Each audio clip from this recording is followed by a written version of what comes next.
Hello friends, welcome back to my channel. ಇವತ್ತಿನ ಈ ವಿಡಿಯೋದಲ್ಲಿ ನಿಮಗೆ ಬ್ಯಾಂಕ್ ಉದ್ಯೋಗದ ಮಾಹಿತಿನ ತೆಗೆದುಕೊಂಡು ಬಂದಿದ್ದೀನಿ. ಇದು ಬ್ಯಾಂಕ್ ಆಫ್ ಬರೋಡಾ. ಇಲ್ಲಿ ನಿಮಗೆ 5,000ಕ್ಕೂ ಹೆಚ್ಚು ಹುದ್ದೆಗಳು ಲಭ್ಯವಿದ್ದು, ಇದು ಅಪ್ರೆಂಟಿಸ್ ಹುದ್ದೆಗಳು 2026 ಹುದ್ದೆಗಳಾಗಿರುತ್ತದೆ.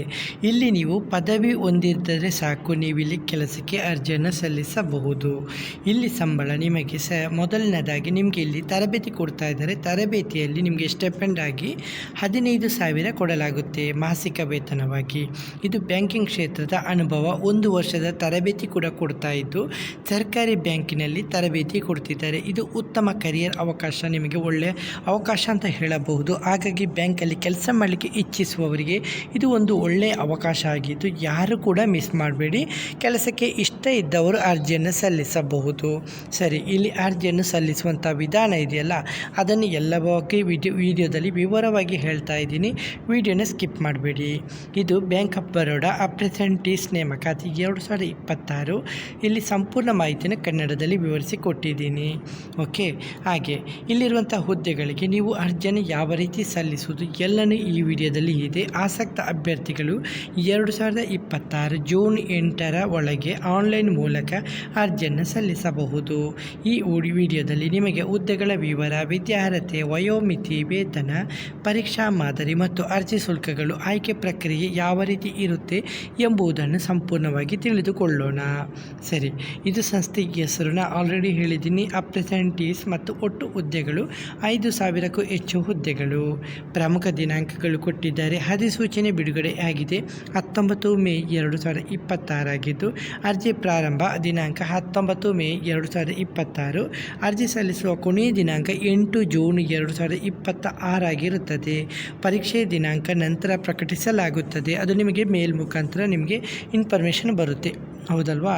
ಸರಿ, ಒಂದು ವೇಳೆ ನೀವು ಇದಾದರೆ ಸೆಲೆಕ್ಟ್ ಆದರೆ, ಶಾರ್ಟ್ ಲಿಸ್ಟ್ ಆದರೆ, ವಿದ್ಯಾರ್ಹತೆ ಈ ಹುದ್ದೆಗಳಿಗೆ ಅರ್ಜಿ ಸಲ್ಲಿಸುವಂಥ ಅಭ್ಯರ್ಥಿಗಳು ಯಾವುದೇ ಮಾನ್ಯತೆ ಪಡೆದ ವಿಶ್ವವಿದ್ಯಾಲಯದಿಂದ ಯಾವುದೇ ವಿಷಯದಲ್ಲಿ ಪದವಿ ಅಂದರೆ ಗ್ರ್ಯಾಜುಯೇಷನ್ ಪೂರ್ಣಗೊಳಿಸಿರಬೇಕು ಮತ್ತು NATS ಯೋಜನೆ ಅಡಿ ಅರ್ಜಿ ಹಾಕುವವರು 1/5/2026 ಒಳಗಾಗಿ 4 ವರ್ಷದ ಒಳಗೆ ಪದವಿ ಪೂರ್ಣಗೊಳಿಸಿರಬೇಕು.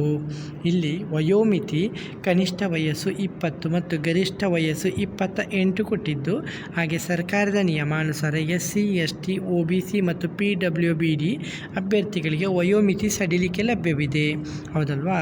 ಸರಿ, ಮಾಸಿಕ ವೇತನ ನಿಮಗೆ ಪ್ರತಿ ತಿಂಗಳು 15,000 ಸ್ಟೆಪೆಂಡ್ ನೀಡಲಾಗುತ್ತದೆ.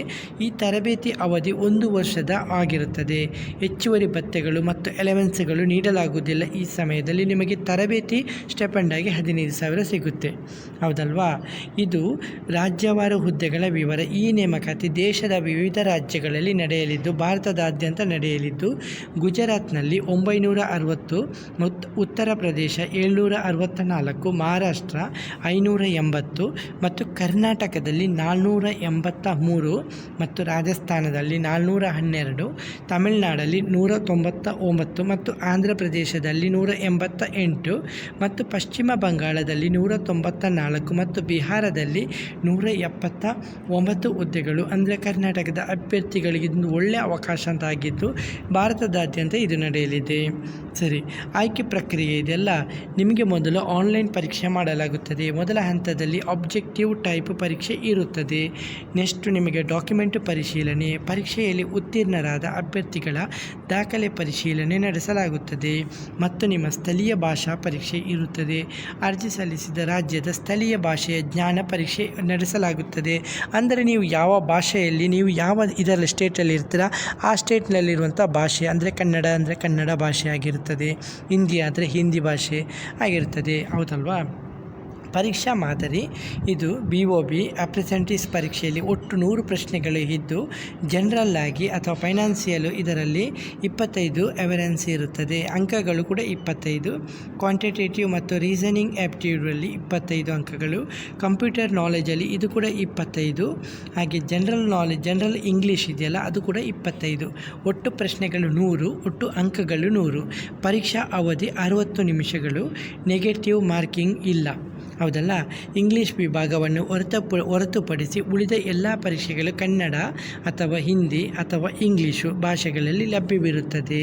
ಹಾಗಾಗಿ ನಿಮಗೆ ಇಷ್ಟ ಇರುವಂಥ ಭಾಷೆಯಲ್ಲಿ ಇರುವುದರಿಂದ ನೀವು ಈ ಕೆಲಸನ ಅಂದರೆ ನೀವು ಈ ಎಕ್ಸಾಮನ್ನು ಈಸಿಯಾಗಿ ಸಾಲ್ವ್ ಮಾಡ್ಕೋಬೋದು. ಆದರೆ ಇಲ್ಲಿ ನಿಮಗೆ ಒಂದು ಸಾಮಾನ್ಯ ಜನರಿಗೆ ಇಲ್ಲೊಂದು ಮೈನಸ್ ಪಾಯಿಂಟ್, ನಿಮಗೆ ಒಂದು ಪ್ರಾಬ್ಲಮ್ ಅಂದರೆ ಇಲ್ಲಿ ನೀವು ಅರ್ಜಿ ಶುಲ್ಕವನ್ನು ನೀಡಬೇಕಾಗುತ್ತದೆ. ಇದು SC ST ಅಥವಾ PWBD ಅಭ್ಯರ್ಥಿಗಳು 200 ರೂಪಾಯಿ ಪ್ಲಸ್ GST ಕೊಡಬೇಕಾಗುತ್ತದೆ. ಹಾಗೆ ಮಹಿಳಾ ಅಭ್ಯರ್ಥಿಗಳು ಅಥವಾ ಟ್ರಾನ್ಸ್ಜೆಂಡರ್ ಇದ್ದಾರಲ್ಲ, ಅವರು ಇಲ್ಲಿ ಟ್ರೈ ಮಾಡಿದರೆ ಈ ಕೆಲಸಕ್ಕೆ ₹600 ಮತ್ತು GST ಕೊಡಬೇಕಾಗುತ್ತದೆ. ಜನರಲ್ ಅಥವಾ OBC ಅಥವಾ EWS ಪುರುಷ ಅಭ್ಯರ್ಥಿಗಳಿಗೆ ₹800 ಮತ್ತು GST ಕೊಡಬೇಕಾಗುತ್ತದೆ.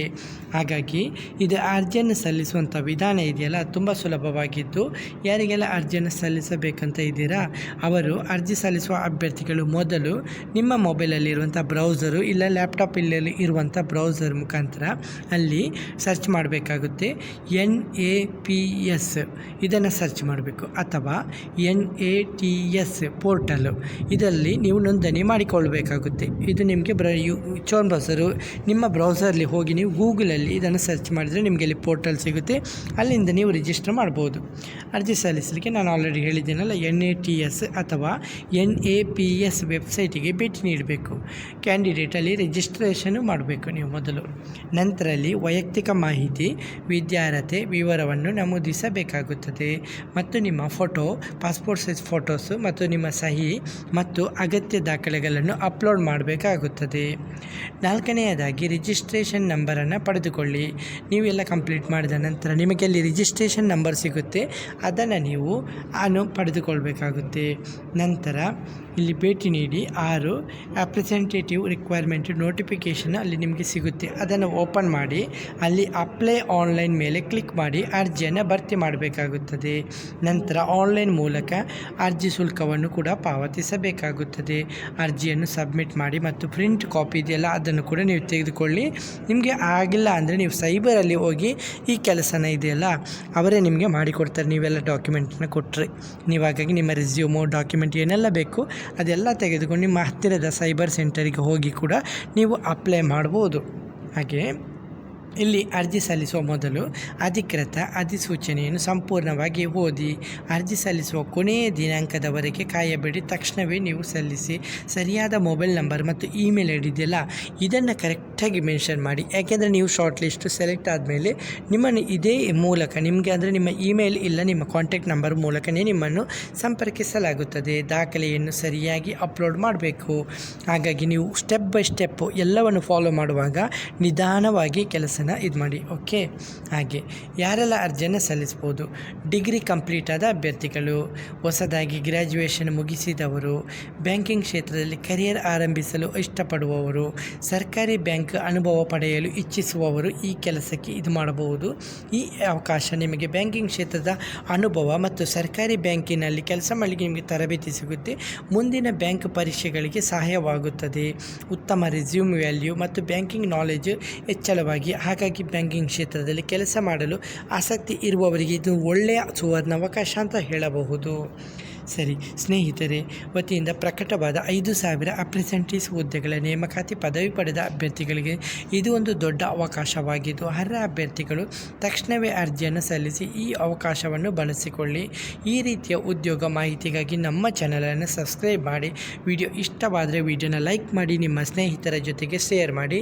ಧನ್ಯವಾದಗಳು.